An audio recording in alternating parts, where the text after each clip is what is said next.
या सेशनमध्ये आपण मॅप व्हिज्युअल्स बघणार आहोत. कोणते कोणते मॅप्स आहे आणि त्या पद्धतीने एक मॅप आपण प्लॉट करूया आपल्या डॅशबोर्डमध्ये, जिथे आपण काही टोटल ऑर्डर्स बाय कंट्री हे डिस्प्ले करूया आणि ते कसे करू शकतो ते बघूया. तर साधारण जेव्हा व्हिज्युअल्समध्ये जातो आपण तेव्हा मॅप्स इथं 4-5 टाईपचे मॅप्स आहे. जसं की हा मॅप आहे, परत फील्ड मॅप आहे, ॲज्युअर मॅप आहे, ArcGIS map for Power BI आय आणि शेप मॅप. तर असे आहे. तर यातले आपण सगळेच लगेच घेणार नाही, परंतु आता सध्या आपण हा मॅप जो आहे नॉर्मल, जो आपला सिम्पल जो मॅप आहे तो घेऊया, जिथे आपण काही कंट्री वाईज ऑर्डर्स प्लॉट करूया आणि त्या कशा करतात ते बघूया. एक दोन गोष्टी लक्षात ठेवणं गरजेचं आहे की मॅप जेव्हा आपण क्रिएट करतो तेव्हा इंटरनेट कनेक्शन जरुरी असते, कारण की हे मॅप्स आहे ते मायक्रोसॉफ्ट बिंग जे सर्च इंजिन आहे मायक्रोसॉफ्टचं त्याला ते अपडेट करतं. त्यामुळे आपल्याला इंटरनेट कनेक्शन पाहिजे असतं आणि काही सेटिंग्स आपल्याला करायचे असतात. कारण की काय असतं ना की जर म्हणजे फाईल्समध्ये जाऊन ऑप्शन्स आणि सेटिंग्समध्ये, तर तुम्हाला मॅप जर एनेबल करायचे असेल, बाय डिफॉल्ट हे मॅप्स एनेबल नसतात, तर इथे सिक्युरिटी म्हणून एक ऑप्शन असतो. त्या सिक्युरिटीमध्ये इथे तुम्हाला map and field map visuals हे चेकबॉक्स, इथे use map and field map visuals हे चेक करायचं आहे आणि ओके करायचं आहे. बाय डिफॉल्ट हे अनचेक असेल आणि आर्गिस हे आर्क जी आहे फॉर हे पण आहे, हे पण अप्लाय करायचं असेल तर हे पण चेक करायचं आहे. परंतु सध्या आपल्याला हा मॅप आणि फील्ड मॅप यूज करायचे, त्यामुळे मी हे चेक केलेलं आहे. तुम्ही पण तुमच्या याच्यात चेक करून घ्या आणि त्यानंतर ओके करा आणि त्यानंतर मग इथे मॅप तुमचे डिस्प्ले होतील जेव्हा आपण ऍड करू तेव्हा. तर मी आता सध्या यात एक पेज क्रिएट केलंय मॅप म्हणून, सिम्पल ब्लँक पेज क्रिएट केलंय आणि इथं एक नेव्हिगेशन बार टाकला इथे लेफ्टला. तर आता आपण इथे एक मॅप ऍड करूया. तर या मॅपमध्ये आता इथे हा जो मॅप आहे तो घेऊया आणि इथे टाकूया. तर इथे असं पूर्ण घेऊया याला. तर याच्यात बरेचसे ऑप्शन्स असतात.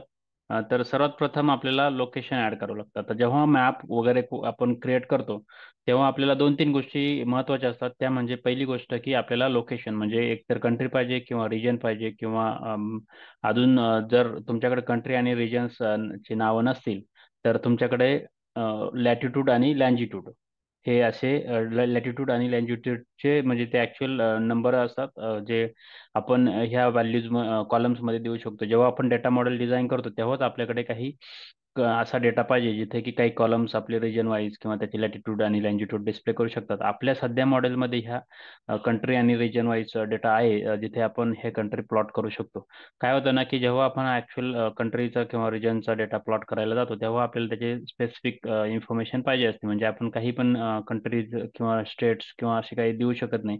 त्यासाठी आपल्याला पर्टिक्युलर त्याची डायमेन्शन्स म्हणा, लॅटिट्यूड आणि लँजिट्यूड पाहिजे असतात.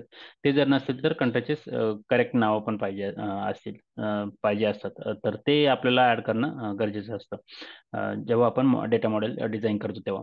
तर त्यासाठी आता पहिल्यांदा आपल्याला काय करायचं आहे, ऍड डेटामध्ये जायचं आणि इथे आपल्याला काय करायचं आहे, कंट्री म्हणून सिलेक्ट करायचं. तिथे कॉन्टिनेंट पण आहे, रिजन पण आहे आणि कंट्री पण आहे. तर आपण हे जे तुम्ही दिसतंय हे असे आयकॉन कंट्रीचे, तर हे स्पेसिफिक आयकॉन जे आहे ते पर्टिक्युलर सजेस्ट करतात की हे आपले मॅपसाठीचे मग कॉलम्स आहेत. तर कंट्री इथे सिलेक्ट करायचे.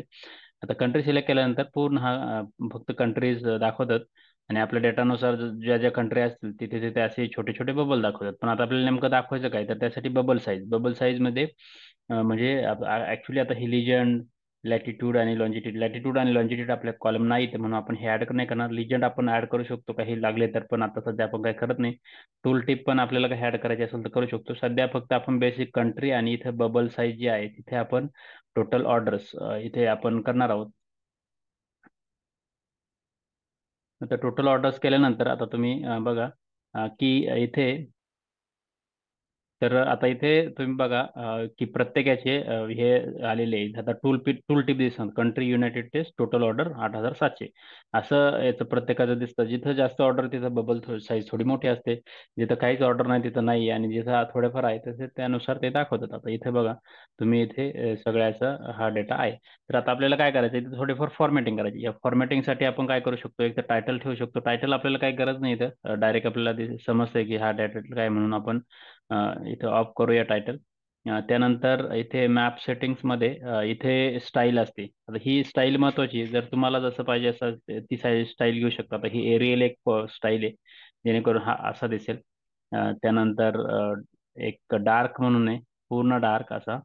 आणि त्यानंतर लाईट असं नॉर्मल जो आहे तो, grey scale without any colour, आणि रोड म्हणजे जो आता आपला बाय डिफॉल्ट होतो. तर रोड हा बाय डिफॉल्ट असेल. लेट से म्हणजे मी आता हे डार्क घेतो, जेणेकरून असं दिसेल.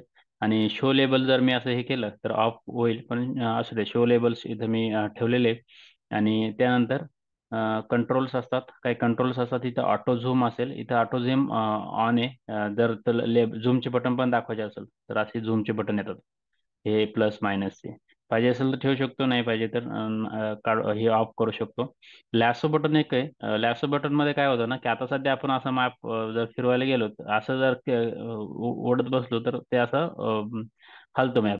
लॅसो बटनने काय होईल ना, ते बटन जर सिलेक्ट केलं ना तर आपल्याला असं सिलेक्ट करायला भेटतं. म्हणजे हे जे आहे ना, म्हणजे आपल्याला असं हे जे, आता मला काहीतरी प्रॉब्लेम येतोय मॅपसाठी, परंतु हरकत नाही.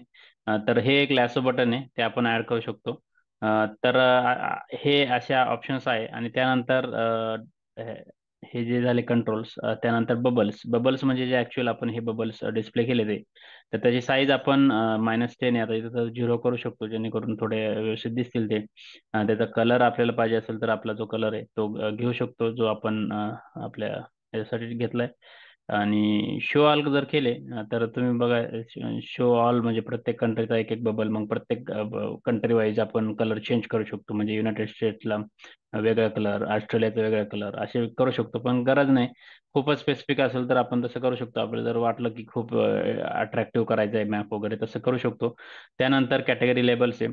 आता कॅटेगरी लेबल जे आहे ते आपण आता अशा ऑन केले इथे, तर हे असे कंट्रीचे नावं दिसतील इथे. आपल्याला काही गरज नाही, कारण की आहे ऑलरेडी तिथे नावं, जे कंट्रीचे नावं दिसतात. त्यामुळे मी हे कॅटेगरी लेबल्स ठेवत नाही. त्यानंतर हीट मॅप ऑन करत नाही. हीट मॅप जर पाहिजे असेल तर आपण हे ऑन करू शकतो. जसं की हा हीट मॅप टाईप साईजचा होईल, ज्याच्यात ग्रेडियंट 50% ग्रेडियंट, हे असं वेगळा डिझाईन होईल. परंतु याची गरज नाही, जेव्हा आपण मॅप डिस्प्ले करतो नॉर्मल, तेव्हा आपण हा सिलेक्ट करू शकतो. आता याच्यात एकच जेव्हा आपण याच्यावर क्लिक करतो तर टूल टिप आहे, जो असं इथे दिसतोय. आता तुम्हाला माहिती आहे, टूल टिप ऍड करायचं असेल तर आपल्याला प्रॉपर्टीज मध्ये इथे हे ऑन बटन असतं, ते ऑफ करायचं असेल म्हणजे दाखवायचं नसेल तर ऑफ करू शकतो.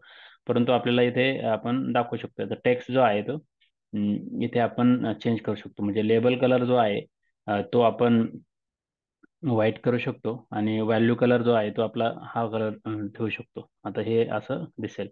आणि याच्याचं बॅकग्राऊंड जे आहे ना, तर बॅकग्राऊंड आपण चेंज करू शकतो. जो आपला जो नेहमीचा कलर आहे, डार्क डार्क ब्ल्यू, आणि त्याची ट्रान्सपरन्सी आपण हे सिलेक्ट करू शकतो. आणि त्यामुळे असा हा दिसेल. म्हणजे आता हे बघितलं तुम्ही तर आपला बऱ्यापैकी व्यवस्थित दिसतोय. तर अशा पद्धतीने काही ऑप्शन्स आहे जे आपण हे ऍड करू शकतो. आणि काही फॉर्मॅटिंग करू शकतो, जेणेकरून आपला हा मॅप व्यवस्थित होईल. तर हा मॅप आपण इथे ऍड केलेला आहे. आपण अजून काही मॅप्स ऍड करू शकतो, जसे पाहिजे तसे. आता आपण ते पुढं नंतर बघूया, परंतु सध्या हा बेसिक मॅप आपण ऍड केलेला आहे, जिथं टोटल कंट्री वाईज आपण ऑर्डर्स दाखवत आहे. तुम्ही पण ट्राय करा, व्यवस्थित हा असा प्लॉट करा. तुम्ही काही ऑप्शन्स ट्राय करा, म्हणजे फॉर्मॅटिंग वगैरे चेंज करू शकता, वेगवेगळा व्ह्यू घेऊ शकतात. आणि काही प्रॉब्लेम आला तर कमेंटमध्ये विचारू शकता.